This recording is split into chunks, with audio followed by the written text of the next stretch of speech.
Kwa nini? Alikuwa anatafutwa. Si sababu yake tu. Hakuwa na haja na Yesu Kristo tu.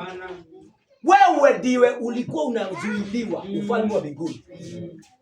Leo hivi Shetani anajua maisha ya Moses. Bwana Yesu asifiwe. Amen. Wacha niwaeleze hii. Mama Moses, baba Moses wako hapa. Kuna yale hawajui kuhusu Moses. Biblia inasema ya kwamba Yeremia akaambiwa nilikujua kabla. Kwa hivyo hata kabla Moses azaliwe, Mungu alikuwa na script. Script ni kitu imeandikwa na ikamalizika. Atakuwa nini? Bwana Yesu asifiwe.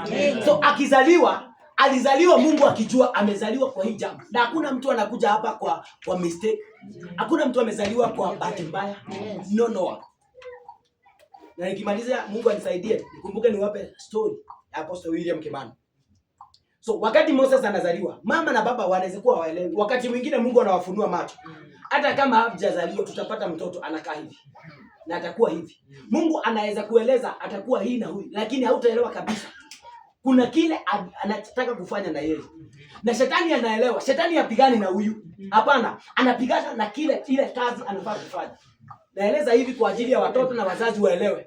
Mahali unafaa kusimama kwa ajili ya watoto wako. Kwa hivyo Moses wakati ana mawazo yake anakuwa mtu ambaye ana uwezo wa kufanya maamuzi. Bwana Yesu asifiwe. Na ni yeye ajiamulie kuwa kile Mungu ametaka. Sababu haifanyiki automatically wakati ya roho sio. Niki wanaanirwo gatuika kina. Nikwenda gukwira toginya. Toginya. Kwa nini si lazima? Sababu lazima ushikane na yule ambaye anakufanya uwe. Amen. Roho Mtakatifu amenena kuhusu wewe. Si lazima utakuwa, sababu nini? Hakupigi ili ukue. Amekufanya binadamu ambaye uko na uwezo wa kufanya maamuzi. Na ni wewe uamue, I shall become what you want. Na hapo ndio kuna kuja the moment of surrender. Ya kwamba I will become. Amen. So Moses anapokuwa, Shetani anamuonyesha unaweza amua hivi. Unaweza amua kufanya hivi. So ile njia ambayo ameelekezwa, anapata kuna njia nyingine ninaweza fuata. Anaamua kufuata.